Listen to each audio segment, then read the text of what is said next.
I am the chairman and CEO of OrbiWise. It's a startup company that we started with five more people, 6 co-founders in 2014. We have our main product. We focus on the complete network software solution for IoT networks, Internet of Things networks based on this LoRaWAN technology that some of you may have heard about. We're well financed now, I would say. We have done a financing round, and also quite unique. Also in this case, we managed to get a low interest long-term loan, also from Credit Suisse, backed up by the Swiss Confederation. That I will tell you a bit more later on when we talk about funding opportunities for startups. In the beginning, actually, as you see, we were not really about software or technology.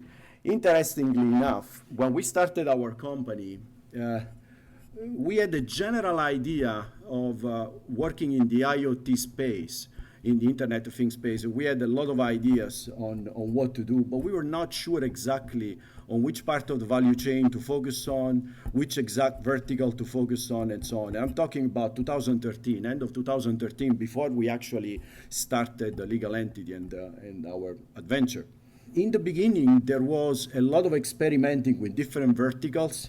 You see there, to see how crazy I am, we had some ideas on winemaking, for example, and techniques of IoT and technology applied to winemaking. And I'm there in Bordeaux.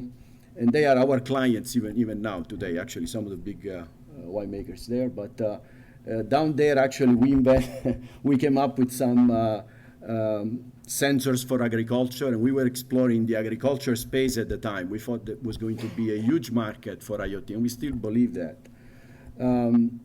So there was a lot of experimentation done early on. We didn't quite know, what to do, and that's normally, I think many startups don't talk about that. What comes before the idea, before the business plan, and you try to figure out exactly what to do in a certain area.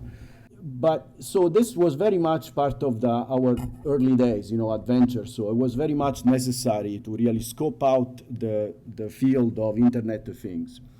Funding opportunities also, in the beginning, if you don't have a precise and really well thought out business plan, it's difficult to get funded by private ventures. You can find some seed money or some angel investors, but normally a venture capitalist will not really fund you, understandably.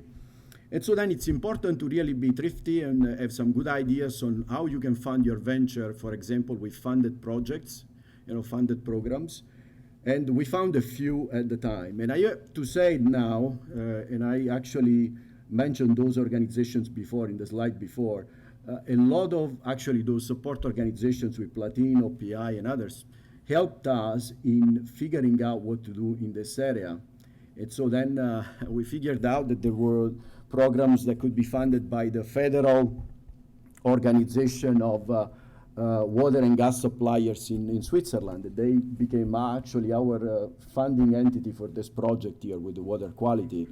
Then we figure, for example, that later on that yes, if you have an interesting project and you can lower the carbon footprint with this project, you can apply to the Swiss Technology Fund and get a long-term guarantee for a low-interest long-term loan, which would be not accessible to a startup normally. We got almost 2 million credit line from Credit Suisse with a very low interest rate and 7-year long-term loan. And we didn't know about this, obviously. It's important actually for the support organizations like Platinn and OPI to help out companies and tell them about these opportunities. In our case, actually, we were not from the Geneva area, from Switzerland. I'm Italian and American citizen also. And so then to me it was vital actually to get this help and information from the locals. Building pilot projects. Pilot projects necessarily are built locally in many cases, right? You try to really have local pilots with companies and close to your headquarters as a company. And there, it was vital really for these support organizations to introduce us to various organizations in the area of Geneva and enable this, make this possible. one other thing, actually, to do all this experimentation early on, we spoke to a lot of people, and part of it was through our own network, but a lot of it was part to the people that were coaching us at the time, were helping us out at the time. And coaching, in my view, can take different flavors in different ways. Maybe for a less experienced bunch of people, you can help them also on how to structure the company in terms of strategy, etc. But I mean, in our case, actually, the part of networking, making us aware of financial support opportunities, having a strategy, by the way, workshop at the time that I still remember with Christoph's team, actually, was quite helpful. Right now, obviously, our challenges are a bit different. We are in this, I use this picture of company life cycle. We are in the growth phase. Now, we are not in the startup phase anymore. We have proved out our startup model, and we're trying to grow. And I like this picture because it shows that even when you are a big company, sooner or later, you'll need to go back to the drawing board and be a startup again. I've been in big companies, imagine big companies, and you can be surprised, actually, if you don't innovate, actually, somebody will innovate you from outside. Well, so, I mean, really, I'll be very practical here. I mean, I'll tell you what kind of the growth problems that I'm facing right now. Number one, finding and hiring great people. So it's kind of difficult to hire people and good people quickly enough. Of course, here the network of that I have, and through friends of friends, etc., helps. But still, I mean, we have a challenge there from that point of view. Really, finding good people is not easy, and people that can be a good fit also for a company like us. Then establishing key company processes and the organizational development, that is actually a challenge, for us to be able to establish the processes while not dropping any customers and doing all the things that we need to do from an operational point of view. So that's an interesting exercise. Challenges with international expansions. We are going to places like Malaysia now or Macedonia to hire people and so on. And very often we don't know really the local situation in these countries. And then obviously here the coaching, and I use the term coaching in a broad sense, can be very useful, and has been quite useful actually in some cases. For example, as we explore opportunities to build a site in Eastern Europe, or also, we go after customers in Malaysia.